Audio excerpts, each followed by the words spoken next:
Info Selamat viral. pagi. Yes, ini komennya Pak Kris bagus banget nih. Ya, kamu harus menyimak. Kalau nggak menyimak, kamu nggak bakal ngerti. Ini bicara masalah siklus masalahnya. Solusi 16 jam tanpa asupan dengan jadwal jam yang berbeda selain jam 18 sampai jam 10 pagi, itu apakah juga akan mendapatkan hasil yang sama? Efektifnya, Pak? Bisa jadi iya, bisa jadi tidak, Pak. Kenapa?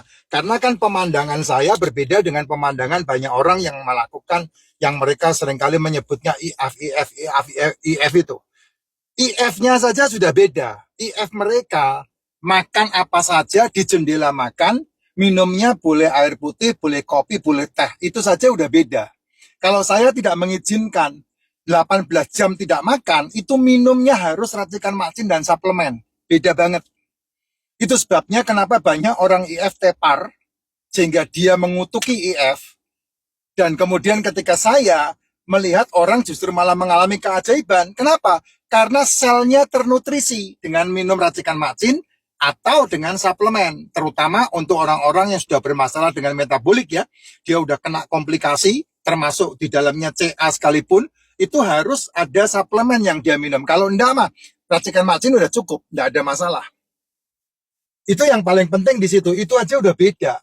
Konsep konsep tidak makannya itu beda banget. Kalau saya satu hari orang harus mengasupkan minum ke tubuhnya itu 8 sampai 12 gelas untuk mereka yang punya berat badan 50 kilo sampai 70 kilo.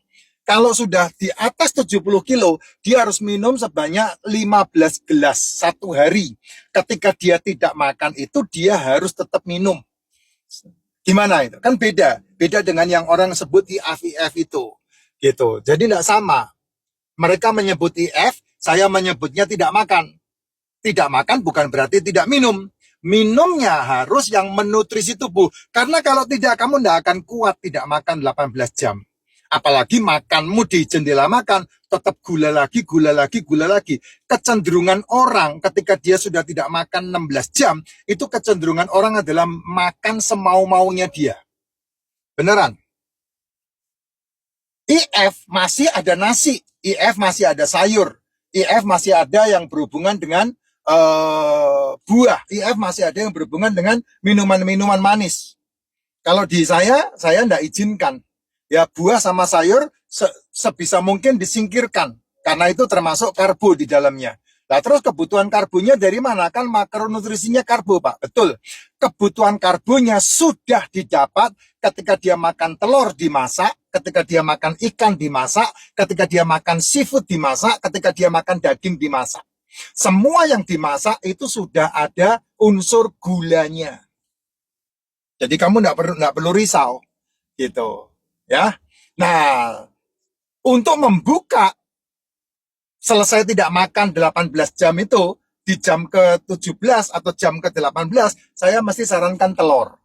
Telur, telur, telur. Nah, kalau seandainya seperti yang Bapak tanyakan, apakah bisa jamnya dirubah? Bukan dari jam 7 malam sampai jam 10 siang, bukan itu, tapi sembarang jamnya. Ada siklus yang kamu tidak bisa lawan. Makanya Tuhan bilang jadilah petang dan jadilah pagi. Itu di Alkitab saya seperti itu. Ketika Tuhan mengadakan dunia ini, jadilah petang dan jadilah pagi. Yang namanya air laut pasang pasti di malam hari. Yang namanya air laut surut pasti di pagi hari. Itu tidak bisa dirubah itu siklus itu Pak. Apakah bisa muncul sembarang-sembarangan? Tidak bisa, kecuali gempa bumi dan kecuali tsunami. Baru bisa berubah total. Kalau tidak bisa. Kamu harus masuk dalam siklus yang kamu harus patenkan benar dalam pemikiranmu. Nah, siklus kita bagaimana? Siklus kita, ketika saya siang, ini jam berapa ini? Ini jam 1 ya. Saya tadi pagi jam 5 pagi udah berangkat ke plat D, terus kemudian menyelesaikan pekerjaan saya, dan kemudian langsung balik lagi ke plat B. Ini sampai sekarang belum makan nih kita nih. Karena emang enggak ada makanan. Saya enggak mengasupkan makanan di pagi bangun tidur sampai sore. Saya enggak mengasupkan makanan. Jam 1.18, setengah 2 hari ini. Nah, itu kondisi Bapak mendengarkan saya bicara itu dalam kondisi beta. Siklus frekuensi otak kita ini dalam kondisi beta. Siklusnya adalah dari siang ke malam itu adalah beta ke delta. Dari malam ke siang itu siklusnya adalah delta ke beta. Nah itu nggak bisa dirubah, sama seperti pasang air laut di malam hari, surut air laut di siang hari. Itu nggak bisa dilawan. Jadilah petang dan jadilah pagi, itu nggak bisa dilawan gitu. Nah siklus itu apakah bisa kita excuse dan kemudian memindahkan jam 18 jam tidak makannya itu di jam yang kemarin, yang lain? Mungkin tidak. Saya nggak berani ngomong. Gitu, saya nggak berani ngomong. Karena saya belum pernah mencobanya.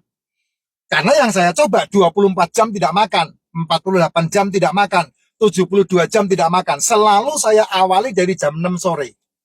Karena jam 6 sore itu makan. Buat saya ya, buat saya ya. Buat yang lain saya nggak tahu. Kalau seandainya dicoba begitu, monggo silakan. 24 jam tidak makan, jam 6 sore saya makan, jam 6 sore hari berikutnya saya makan. 48 jam saya tidak makan, jam 6 sore hari ini saya makan, jam 6 sore besoknya saya tidak makan, jam 6 sore berikutnya saya makan. Dan yang saya makan pasti telur. 72 jam tidak makan, jam 6 sore hari ini saya makan, jam 6 sore berikutnya saya tidak makan, jam 6 sore berikutnya saya tidak makan, jam 6 sore berikutnya baru saya makan. Itu 72 jam tidak makan. Nah, coba diatur sendiri seperti bagaimana yang dipikirkan oleh Bapak sendiri gitu. Ya. Nah, apa maksudnya beta ke delta, delta ke beta, Pak? Gini siklusnya, Pak. Ya, siklusnya begini. Sekarang ini Bapak mendengarkan saya bicara, otak Bapak itu dan otak saya frekuensinya ada di beta. Beta, ketika kita selesai makan sore, matahari sudah terbenam, seperti air laut mulai naik ya, sehingga nanti disebutnya pasang, itu otak kita dari beta turun ke alfa. Ketika sudah turun ke alfa, menjelang malam, menjelang tidur, turun ke theta. Menjelang tidur turun ke theta. Theta ini melatonin otak bekerja. Ya, itu sebabnya ketika kondisi otak dalam posisi theta itu sakti loh. Kamu ngomong, kamu punya keinginan, kamu punya doa, kamu punya apa, itu bisa menjadi mujizat. Nah, dari theta langsung ke delta. Delta itu deep sleep, tidur nyenyak. Bayangin tuh, dari siang ke malam itu jangka waktunya segitu lambatnya tuh. Sampai air lautnya benar-benar pasang. Nah, biasanya jam berapa itu? Jam 2, jam 3 kan? Nah, jam 2, jam 3 itulah saat insulin turun di dalam tubuh kita. 8 jam setelah terakhir makan, insulin turun. Nah, kalau kamu makan sehari 3 kali, kapan insulinmu turun dan kapan kamu sehat? Ya, nah pagi bangun tidur, kamu dari delta, ini merangkak naik ke beta. Dari delta tidur kaget bangun begitu, terus kamu ono itu dari delta naik ke theta. Ya, makanya kenapa orang menggunakan tahajud nanti kamu diberkahi. Oh, anak-anak bangun pagi belajar. Karena theta itu adalah frekuensi otak yang bisa mencipta keajaiban. Ide-ide kreatif itu dari bangun tidur masuk ke theta. Dari theta, setelah itu kamu beraktivitas, keringetan, olahraga, beraktivitas, mandi, terus kemudian kamu berangkat sekolah, itu dari theta baru beranjak ke alfa. Nah, alfa naik ke beta, itulah jam-jam yang saya sebut tadi. Setelah 18 jam kamu tidak makan itu, makanya potensinya sangat luar biasa untuk kesehatan kamu. Ditambah lagi penyelidikan dan jurnal yang terakhir yang ditemukan di Jepang oleh seorang profesor yang menyebut teorinya namanya autophagy. 16 jam itulah kamu bisa membuat sel makan sel. Selmu memakan selmu yang rusak. Sehingga penyakit apapun yang di dalam penyakit itu kan sel yang rusak.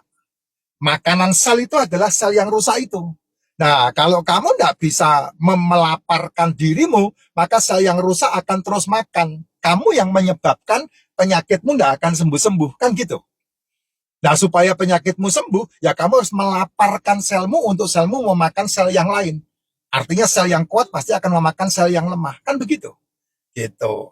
Simpel, Pak. Nah, kalau udah bisa 24 jam tidak makan, wah riset, Pak. Beneran, mitokondriamu itu kuat banget. 48 jam tidak makan, itu muncullah jaringan-jaringan baru dalam tubuh. 72 jam tidak makan, kamu mendapatkan kekuatan baru stem cell.